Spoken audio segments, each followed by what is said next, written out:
Everybody wants life to be greater, but almost all of us get stuck at times where something stops us. Something prevents us from doing something that we really are capable of doing, whether it's turning around our body or shifting a relationship or turning around our finances or maybe just being happy and fulfilled at a different level. We get stuck with a belief of how we're not supposed to be, what we're not supposed to do, what people won't accept, what we're not capable of. Or maybe we get stuck in an emotional pattern, just being pissed off or frustrated or worried or sad or overwhelmed. Sometimes we get stuck, not so much in anything but some habits of doing things a certain way. And what a breakthrough simply is that moment in time where there's an opening, and the opening can come from a conversation, that can come from meeting somebody that inspires you. It can come from insight. It can come from watching a movie and being moved emotionally at just that right moment. It usually comes because something kind of clicked inside of something that snapped us and made us look at life through a different filter in a different way.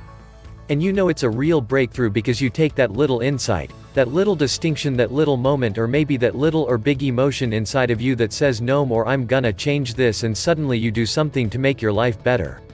You break out of the impossibility of life has to be this way, or life is controlling me, and you start to take back control of your life. You start to make this shift that creates the quality of life that you really deserve.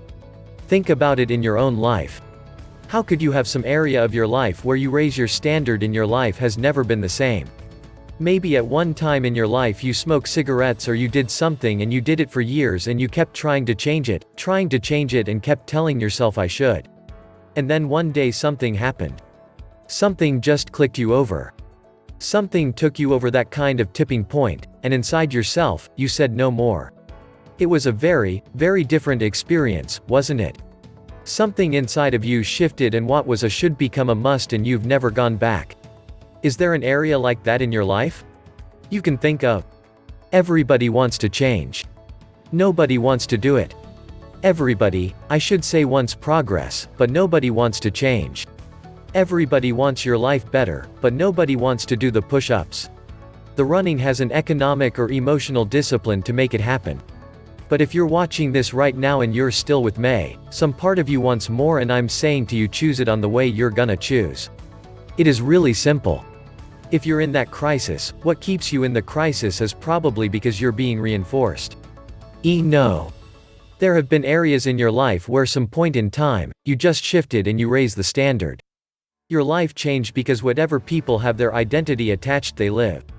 We live who we believe we are. That's just how it works. Most people overeat, or they smoke, or they drink, or they yell at people. They keep doing it because they're rewarded. Whatever it gets rewarded, gets reinforced. Whatever habit or behavior is reinforced, it comes as a habit. And then pretty soon do it long enough to become a part of personality. And pretty soon you think it's who you are, and you just keep living that way. I mean, it's easy to see this in other people, right? It's easy to see how messed up they are and how easy they couldn't. They just make some new choices.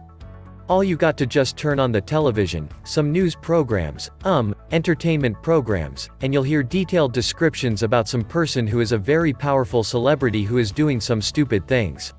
Why do we see all the stuff on television? Why do we hear about every person you could imagine?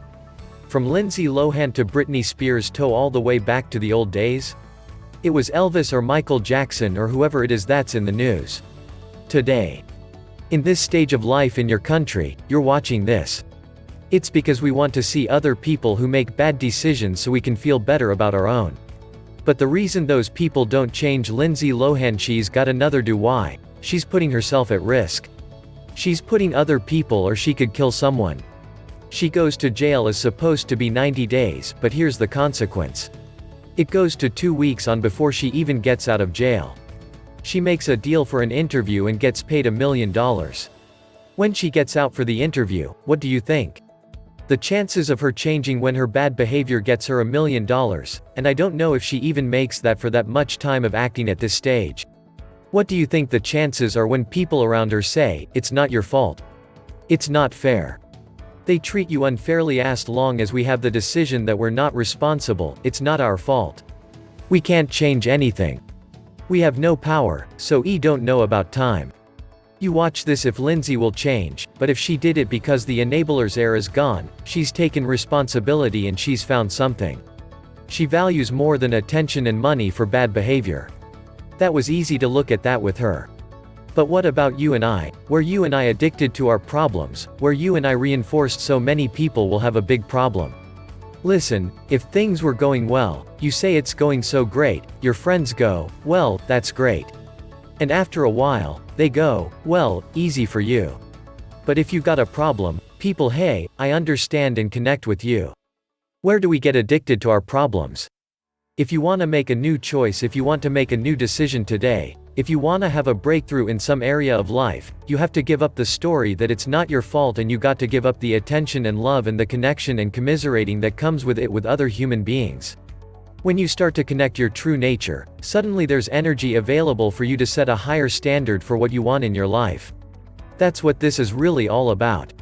And when I talk about standards, when I talk about, should versus must, think about your own life. One of the key little subjects we talk about on the weekend is the 7 fundamentals for wealth and happiness. That's one of them. Well, planned economics. It's fundamental if you want to do well, join the top 5%. Anybody in this room can join the top 5%. If you will make a list of the things you want, and on my list of things now I put everything, little things as well as major things.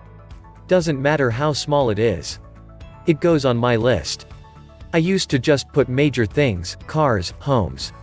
I don't do that anymore. I now load my list with everything. Everything, and the reason is part of the fun of having a list is checking it off. That's it, boy. At the end of the day, if you could go, got it, got it, got it, got it, got it, got it. Whatever it is, right, you get into the habit. So load up your list. The things you want. Now, when you check off something major, celebrate. That's an important point to make. Celebrate your achievements. Live it up. Have a party when you reach something you've worked for a while. See, we all grow from 2 experiences. One is called the pain of losing. The other one is called the joy of winning. We need both of them. Amplify him as much as you can, which also means make losing painful. If you set up something, fooled around, didn't get it, put it on yourself on the other side. If you did get it, congratulate yourself. Self-congratulation is a sign of maturity. Seeking congratulations is a sign of immaturity, but hey, winning and losing. See, that's what it's all about. That's the name of the game now. Some people lead such mediocre lives. At the end of the day, they don't know whether they're winning or losing. They got no clue, guy's just going through the day with his fingers crossed. Okay, here's the third category of goals. Personal development. Put those goals together. Personal development goals. That's your goal. To be stronger, more decisive. Be a speaker, be a leader, learn a language, all kinds of skills. The whole weekend seminar was designed to improve all your skills so that you walk away more skillful, and that's what you want. Personal development skills. That's what attracts. That's what brings good things to your life. The person, you become more skillful. Look at these 2 men. Do you know who they are? Most people don't. They're just a couple of ordinary guys. One, they're both gone now. But one was an ordinary beekeeper in Auckland, New Zealand, and the other a Sherpa guide from over around Nepal. Now there's Mount Everest. For thousands of years, people have tried to get to the top of Mount Everest. People died doing it. It was believed it couldn't be done. People tried, but they didn't know how. And so they quit. There's a closer look at the mountain and where they placed their flag. They planted that flag in the mountain. Now, this is the 2 of them after they come down the mountain, and something. When they started, they did not know how, they didn't know how to get to the top of the mountain. And that's what stops most people, because they don't know how. As little kids we'd go, "Mummy, Daddy, I want this," and they say, "How are you going to do that?" It was a little kid. You don't know how to do it. But they did it in 1953 on the 29th of May. They were the first to get to the top of that mountain. They stood right on top of the world. There have been over 1,000 people do it since then. I watched a young woman on Canadian television being interviewed, not very big. She had just come back from going to the top of Mount Everest and the reporter asked her. They said, "How does it feel now that you conquered the mountain?" "We didn't conquer the mountain. That mountain can be conquered. We conquered the limitations that are within ourselves." Be prepared, understand. Put yourselves in the shoes of the people or the businesses that you're working with. The message that I just got on Cyberdust is a perfect example. If he would have put himself in my shoes, it would be obvious that Cyberdust is important to me. I'm trying to push everybody to message using it.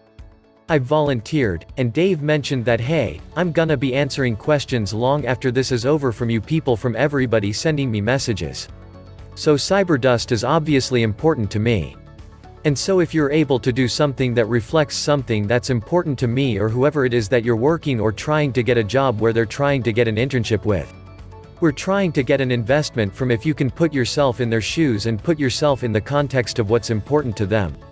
Your chances of being successful increase 99% of 1,000 feet right. And one other point I'll leave with you right if you're working for somebody, the best way to be successful is by reducing the stress of those around you. Yeah, it's not about you. It's always about me, but that's a different point. But it's not about you. So what? The people around you. If you're reducing the stress of the people around you, those are the people.